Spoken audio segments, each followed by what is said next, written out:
dear friends, good morning. Myself Dr. Kanchan Durukar. I am an IVF consultant practicing in Pune since 10 years.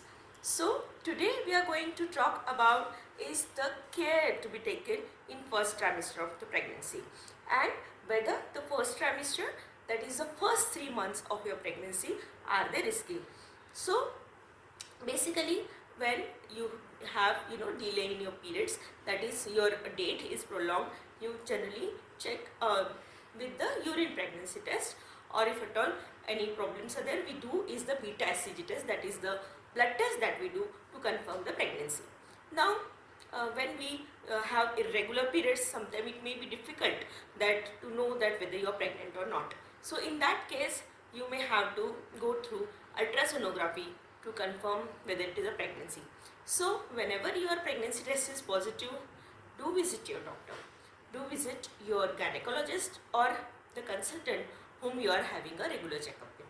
Now in your first visit, get your dating scan, that is a sonography needs to be done, then your basic blood test needs to be done, and whatever your previous history is there, medical history, any problems that you are having medications on, that needs to be properly conveyed to your consultant to know whether those medicines needs to be they are safe, whether they can be continued, or you need to have some alternative for that. Now coming to what are the symptoms which we diagnose that this, yes, you are having pregnancy. So generally when you have your periods in the just after you conceive, generally you don't have any symptoms. It may be in the form of mild nausea, or maybe some kind of breast tenderness can be there, but in the very early phase when you have just conceived, you may not have these symptoms even.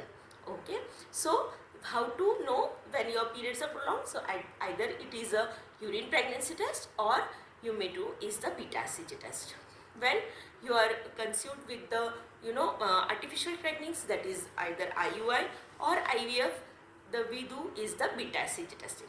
Now what are the care you need to take during your first trimester? So I would say that first trimester is not really risky.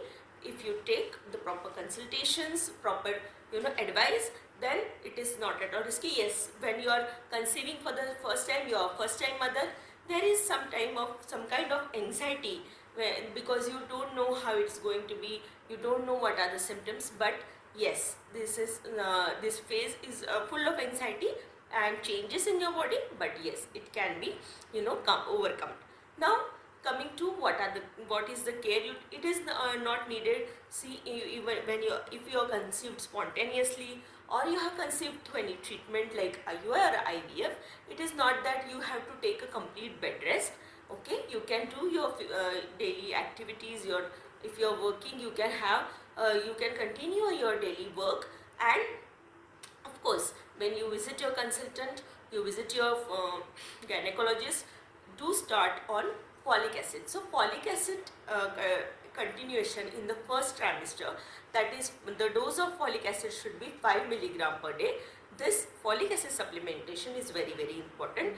Then according to whatever medicines you were on, like if you had diabetes, if you have hypertension, or you have thyroid, then accordingly the dose and the drug needs to be seen, and whether it is safe in pregnancy needs to be seen, and the dose is titrated accordingly. So not all the antihypertensive medicines are safe during pregnancy, my dear friends. So only few limited medicines like methyl-dopam, then labetalol, and these are the nifedipine. These are only 2-3 medicines which are safe during, these are the antihypertensive medicines which are safe during pregnancy.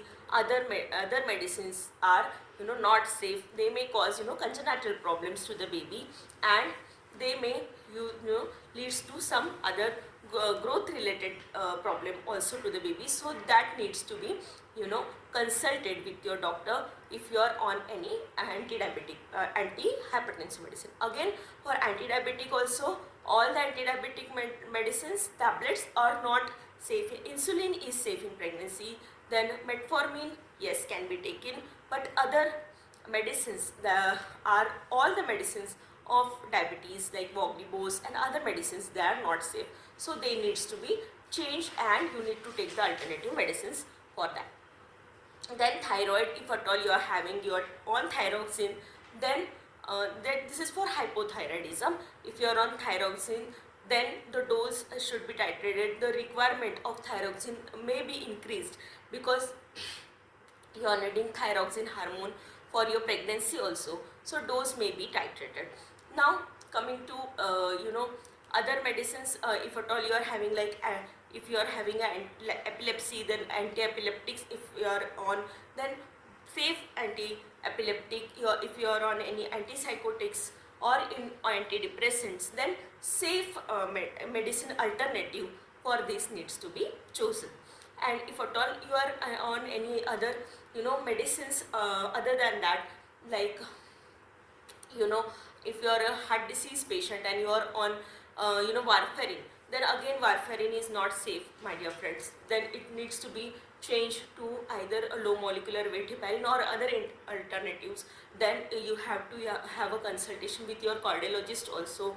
And actually these medicines need to be changed before you conceive also. So in the preconceptional period only, these medicines need to be switched to some safer alternatives. So these are the medicines which are not advised in the first trimester because they may cause a congenital problem. These are the congenital problem, I mean to say, is the problems that the baby will have by birth. So these problems can be avoided by simple taking precautions of changing these drugs to a safe alternative. Now coming to the symptoms that you have, so generally you may have is the nausea, that is vomiting like feeling, or you may have vomiting. You may have is the mild lower abdominal pain. You may have some breast tenderness, but these are all normal symptoms of the pregnancy. But yes, some women come to me that, madam, I don't have this vomiting, I don't have breast tenderness, so is my pregnancy safe or not? So dear friends, 25% of the women may have no symptoms. They may be absolutely like they may not have any of these symptoms. They may not have vomiting, they may not have nausea, they may not have other symptoms, but still the pregnancy is can be absolutely fine. So it is not necessary that the vomiting and nausea is there, then and then only my pregnancy is healthy. This is a myth. Now coming to other problems, then when you should be having immediate visit to your doctor. So in the first trimester, if you are having any bleeding or spotting, then that is something to worry about. You need to visit your doctor and get your ultrasonography done, whether your scan is okay, whether the baby's heartbeat are fine, so other any subchorionic bleeding is there, so that needs to be checked. And if at all any supplementation is needed in the form of progesterone supplementation, that needs to be taken. So these are all the precautions that you need to take in the first trimester. But yes, it is not a risky period. You can very well take the precaution and you can have your day-to-day activities also. I hope this video was informative for you. Thank you, my dear friends. Take care.